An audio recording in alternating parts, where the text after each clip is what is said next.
Hi everyone. So today we have Shavantika with us, who has secured All India rank 55 in Instrumentation Engineering and All India rank 226 in EC Engineering. And also she is from my college only, IST Shipur, and she is 1 year junior to me. So let's talk to her and get to know about her journey. So hi Shavantika, how are you? Hello, I'm fine. How are you, Bhaiya? मैं भी बढ़िया हूँ। बताओ फिर अपना introduction दो, एक brief introduction दो एंड लोगों को बताओ आपने कैसे प्रिपरेशन स्टार्ट की ये सब।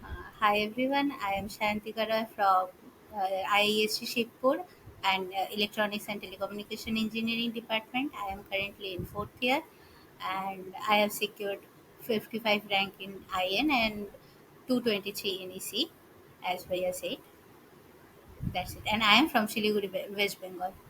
अच्छा, तो आपने प्रिपरेशन कब से स्टार्ट की? कौन से एक पर्टिकुलर टाइम जैसे आपको लगा कि यहाँ से आप फुल मोड में प्रिपरेशन स्टार्ट कर रहे हैं? वैसे तो मैंने सेकेंड ईयर से पढ़ना स्टार्ट किया था, लेकिन फुल्ली डेडिकेटेड टू गेट मैंने स्टार्ट किया फोर्थ ईयर में।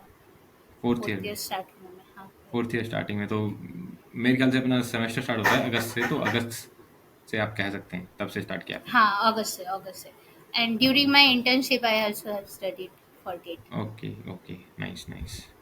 तो कौन से सब्जेक्ट से आपने स्टार्ट किया, कहाँ से आपने बिगिनिंग की? मेरा जैसे बेसिक पहले मैंने नेटवर्क, ईडीसी और सिग्नल सिस्टम किया था। उसके बाद मेरे को डिजिटल इलेक्ट्रॉनिक्स अच्छा लगता है, तो मैंने डिजिटल इलेक्ट्रॉनिक्स किया। और एनालॉग इलेक्ट्रॉनिक्स मैंने बहुत जगह से ट्राई किया था, बट उसमें मेरा कॉन्फिडेंस अच्छा नहीं आ रहा था। कॉन्फिडेंस नहीं हो रहा था मेरे को, तो फिर मैंने हिमांशु भैया के कोर्सेस लिए थे, जो placement series and analog electronics का पीवाईक्यू सीरीज था, वो किया था। तो उसके बाद से एनालॉग वाला ठीक हो गया। तो जैसे आपने एनालॉग इलेक्ट्रॉनिक्स पढ़ा, तो एग्जाम में आपका कैसा कॉन्फिडेंस था एनालॉग में? क्योंकि क्वेश्चन इस बार थोड़े से टफ आए थे, तो कैसा था कि आप कर पाए थे क्वेश्चंस? क्योंकि ऐसा नेसेसरी नहीं है कि मेरे से पढ़ लोगे तो सारे क्वेश्चन हो जाएंगे, ये भी मैं नहीं हाँ, बोलता कभी भी। सारे तो नहीं कैसा हुए कॉन्फिडेंस थे, था? लेकिन सारे हाँ नहीं हुए थे लेकिन 2-3 मेरे से बने, तो वो नहीं लेती हाँ तो मेरा वो भी नहीं बनता शायद। मैं बहुत हाँ, डरी हुई थोड़ा। थी एनालॉग इलेक्ट्रॉनिक्स में। हाँ, इस बार थोड़ा टफ भी आ गया था। अच्छा, बाकी ये बताइए रिवीजन स्ट्रेटजी क्या रहती थी आपकी? क्योंकि आपने काफ़ी कम समय में प्रिपरेशन की है, जैसे अगस्त से हाँ, अब कंसिडर करें तो। रिवीजन मैंने दिसंबर से स्टार्ट कर दिया था। और हम्म, दिसंबर से उसके दिसंबर तक मैंने जितना पढ़ा हो सकता है किया था, लेकिन दिसंबर से मैंने रिवीजन स्टार्ट किया था, क्योंकि जो हुआ है वो अटेम्प्ट कर पाना इम्पोर्टेंट होता है। हम्म। तो तो मैंने रिवीजन करने की तब क्या से स्ट्रेटेजी रहती थी? क्या स्ट्रेटेजी रहती थी? जैसे जो जो मेरे वीक पॉइंट्स है उसको बार बार रिवाइज करना। फिर मैं टेस्ट सीरीज देती थी, तो टेस्ट सीरीज से मुझे पता चलता था कि कौन कौन पॉइंट मेरा वीक है, तो उसके ऊपर फिर से उधर जाना, ये सब तो नोट्स टेस्ट सीरीज बनाना, आपने ये कौन सी सोल्व सब। की थी मेजरली? मेड इजी का।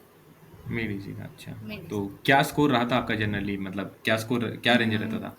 ऑलमोस्ट अराउंड 50 आता था, और कुछ हाँ कुछ में ऐसे 60-70 भी गया हाँ, मेरे को यहाँ तक याद है तुम बताते थे अपना स्कोर, तो था। हाँ। ठीक था। 50-60, that is more than good enough. या हाँ भैया। सही है। तो अब जैसे इंस्ट्रूमेंटेशन की बात करें, 50 रैंक आपका काफ़ी अच्छा है, जबकि इंस्ट्रूमेंटेशन अपना कोर ब्रांच भी नहीं है, और हम लोग इंडस्ट्रियल सेंसर्स ये सब इंस्ट्रूमेंटेशन वाले सब्जेक्ट, मेजरमेंट्स वगैरह भी नहीं पढ़ते हैं। तो हम्म। वो पर्टिकुलरली आपने प्रिपेयर किए थे, ना, अलग मतलब से अलग कुछ से? नहीं किया था। वो इसी हाँ के साथ पैरेलली, इसी के सब्जेक्ट और आयन के सब्जेक्ट हाँ, मोस्टली 7 सब्जेक्ट तो कॉमन है। इक्वल ही है, हाँ हाँ। तो हाँ। जितना इक्वल था वो तो इसी से ही हो गया, और एक्स्ट्रा से कुछ देखा नहीं था। वैसे तो हमारे 8 सेमेस्टर में एक सब्जेक्ट आया है सेंसर एंड एक्चुएटर, तो उधर से भी थोड़ी हेल्प हुई। अच्छा, सही सही, बढ़िया।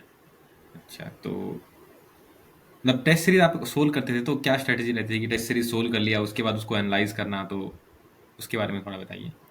एक तो मेरा स्ट्रेटेजी था कि ब्रेन को ट्रेन करना होता है कि 9 से 1 बजे, 9 से 12 बजे तक एग्ज़ाम था, 3 हम्म। घंटा। तो मैं रोज़ सुबह उठ के 9 से 12 बजे तक ही एग्ज़ाम देती थी, कि अच्छा। ताकि मेरा ब्रेन उसी टाइम पे ट्रेन रहे कि इसी टाइम पे फुल्ली वर्क करना है। तो मैंने हम्म। पूरा जो टेस्ट सीरीज़ दिया है 9 से 12, और उधर सेकंड हाफ में भी ऐसे जब से एग्ज़ाम एक्चुअल में होता है गेट का, उसी टाइम में एग्ज़ाम देती थी। ये एक था। और दूसरा ऐसे जो आफ्टर एग्ज़ाम उसका इवैल्यूएशन, जो अटेम्प्टेड है, जो रॉन्ग हुआ है और जो मेरे से होगा नहीं, ये 3 अलग करके मैंने देखा था। जो रॉन्ग होते थे उसके ऊपर मेनली ज़्यादा फ़ोकस होता था, क्योंकि बहुत सिली मिस्टेक से के लिए ही रॉन्ग होता है मेनली। तो इसीलिए उसके ऊपर ज़्यादा फोकस करके, और जो अनअटेम्प्टेड हुआ वो अगर कुछ फार्मूला मैं भूल गई हूँ ऐसा हुआ है तो वो फिर से वो फार्मूला चेक करके उसका एक अलग से कॉपी था मेरा। अच्छा, अच्छा। सही, नाइस, नाइस। तो जैसे ईसी का पेपर अपना थोड़ा-सा टफ आ गया था, तो एग्ज़ामिनेशन हॉल में नर्वस तो हुए होंगे। मेरे ख़्याल से जो रैंक 1 हाँ। भी होंगे, वो भी नर्वस हुए होंगे। तो क्या क्या कैसे नर्वसनेस को कैसे हैंडल किया? ये सबसे इम्पोर्टेंट पॉइंट रहता है। पहले तो मुझे समझ में आया, कुछ क्वेश्चन सॉल्व करने के बाद कुछ नहीं हो रहे थे बहुत सारे, तो उसके बाद मुझे समझ में आया कि डिफ़िकल्ट तो है थोड़ा। पहले एप्टी से स्टार्ट किया, एप्टी ठीक था, लेकिन उसके हुँ, बाद को जो मेन सब्जेक्ट है वो थोड़ा डिफ़िकल्ट था इस बार। तो अच्छा, वो मैंने किए धीरे-धीरे, पहले कर लिए कि जो होगा, और मार्क करके रखे कि इसके इसके पीछे थोड़ा भी टाइम दिया तो हो जाएगा, ऐसे मार्क करते-करते गई। पूरा पेपर पहले देख लिया कि क्या-क्या मेरा हो रहा है, उसके बाद फिर से जो नहीं हुए उसके पीछे टाइम अच्छा, दिया। अच्छा। हाँ, यही क्योंकि एक पूरा एग्ज़ामिनेशन 3 घंटे का प्रोसेस है, ऐसा नहीं कि 1 घंटे खराब हो हाँ, गया तो नर्वस हो जाएँ, ऐसा कुछ नहीं होना चाहिए। हाँ भैया। हाँ, तो अब जैसे बात करें तो आपने सारे सब्जेक्ट किए थे या कुछ सब्जेक्ट ड्रॉप किए थे इसी में? नहीं, मैंने कम्युनिकेशन का सिर्फ़ इन्फॉर्मेशन थ्योरी वाला पार्ट और जो एनालॉग कम्युनिकेशन हुआ है वो किया था। हुँ, और इधर जो ईएम थ्योरी था उसमें बेसिक मैक्सवेल इक्वेशंस किए थे और वेवगाइड के कुछ क्वेश्चंस किए थे, अच्छा और तो बाकी सारे सब्जेक्ट फुल्ली किए थे। अच्छा, तो इतना पार्ट ड्रॉप करने के बाद मेरे ख़्याल से वो 15 मार्क्स का तो पार्ट आ गया होगा, मेरे हाँ, ख़्याल इस से बार एग्ज़ामिनेशन ईएम में। थ्योरी से बहुत सारा था। हाँ, 15 मार्क्स का तो आ गया होगा। फिर भी इतना हाँ, पार्ट ड्रॉप करने के बाद में आपका 226 रैंक आ गया। तो आगे वापस गेट देने का प्लान है कुछ या फिर नहीं? अभी तक तो सोचा नहीं है, अभी तो मतलब अप्लाई कर इससे रही तो हूँ मैं एडमिशन हर तो मिल जगह। ही जाएगा, ये तो है। हाँ, एडमिशन हाँ, अच्छे कॉलेज में बढ़िया है, तुम्हें आईआईएससी जाना है। कितना स्कोर था हाँ। तुम्हारा? गेट स्कोर, हाँ, गेट स्कोर आईएन में 751 और ईसी में हाँ, 722। हाँ, 751 में और 722 में भी आईआईएससी में ईसी ब्रांच होता है, इलेक्ट्रॉनिक्स एंड हम्म, कम्युनिकेशन, हम्म। वो मिल जाएगा। तो उसमें कोई लोड नहीं है, लेकिन फिर भी वहाँ रह के गेट देने का सोचा है? अगर टाइम मिला और अगर मैं तभी हाँ, तक भूली टाइम नहीं दिया। तब मैं दूंगी, हाँ, सोचा है ऐसा। लेकिन हाँ, ट्राई करना क्योंकि अभी आपने 2 सब्जेक्ट नहीं किए थे सही से, फिर भी इतना अच्छा है, हम्म। तो 2 सब्जेक्ट कर लोगे तो काफ़ी सही आएगा। हाँ, बस रैंक के लिए हुआ ठीक क्योंकि है भैया। एडमिशन तो ऑलरेडी मिल ही हाँ, जाएगा। हाँ भैया। बढ़िया है, बढ़िया है। और कोई ऐसा अपने प्रिपरेशन के दौरान आपने ऐसा कुछ देखा हो, कुछ डिफरेंट आपने अपने प्रिपरेशन स्ट्रैटेजी में किया हो, तो वो अपने व्यूअर्स को बता सकते हैं? डिफरेंट और ज़्यादा मैंने नथिंग कुछ डिफरेंट, किया नहीं है जनरल। डिफरेंट। हाँ, हाँ, जनरल वो जैसा। जो आपने जो वीडियो में बोले थे जैसे जैसे प्रिपेयर करना चाहिए, हाँ, टेस्ट हाँ। सीरीज के टाइम हमें क्या क्या दिमाग में रखना चाहिए, और नहीं हुआ उसका तो एनालिसिस कैसा करना चाहिए, ये सब। हुँ, और वो टाइम वाला स्ट्रेटेजी मेरे क्लास 12 से ये मैं फॉलो करती हूँ, अच्छा। तो वो वाला स्ट्रेटेजी मेरे लिए काम करता है बहुत। जैसे आप अभी 4th ईयर में हो और जहाँ तक मेरे को पता है आपका बीटेक प्रोजेक्ट का भी काफ़ी प्रेशर है। इतना हाँ, बहुत, आसान है नहीं। बहुत, हाँ, बहुत। क्योंकि अपने कॉलेज में थोड़ा प्रेशर रहता है बीटेक प्रोजेक्ट का।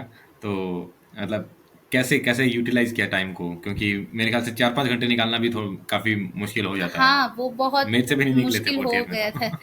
लास्ट के हाँ, टाइम में बहुत मुश्किल हो गया था। लास्ट के 2 वीक मैंने जैसे सर को बोल दिया था कि नहीं होगा। अच्छा। लास्ट के 2 वीक मैं छुट्टी लूँगी, लेकिन उसके पहले टिल जनवरी एंड इनफैक्ट पूरा हुँ, दिसंबर भी मेरे को जाना पड़ा बीटेक प्रोजेक्ट हाँ। के लिए। तो दिसंबर टाइम मैनेज मतलब करना पड़ता है। वेकेशन में भी?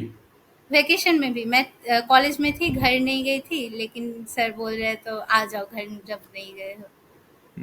थोड़ा शिवपुर में इसी डिपार्टमेंट में ये रहता ही है, मैं भी ये वो सोच रहा रहता था ही तो। है, और मेरा बीटेक हाँ, प्रोजेक्ट। बीटेक प्रोजेक्ट का थोड़ा सा प्रेशर रहता है। तो वो भी हुँ। जैसे बीटेक प्रोजेक्ट का प्रेशर, साथ में 4th ईयर बीटेक कॉलेज का, और उसके बाद भी इतना सही रैंक, आईएन में 50 और ईसी में 226, दैट इज वेरी रिमार्केबल। बाकी आपने जैसे 3rd ईयर में भी एग्जाम दिया था? नहीं, मैं थर्ड ईयर में फॉर्म फिल अप किया था बट एग्ज़ाम दे अच्छा, नहीं एग्जाम पाई नहीं दिया थी। था। अच्छा, अच्छा। हाँ, हाँ, अपने कॉलेज से काफी कम लोग गए थे 3rd ईयर में एग्जाम देने। भैया मेरा हाँ, पैर टूट गया था। अच्छा, हाँ, हाँ, मेरे को याद आया। हाँ, हाँ। मेरा लेग हाँ, फ्रैक्चर था इंजरी तो हो गई थी। मैं, हाँ। हाँ, दे नहीं हुँ, पाई। हुँ, हुँ। Okay, then thank you for coming on this channel, Shyamantika. Thank you And I भैया, wish you all thank the you. best.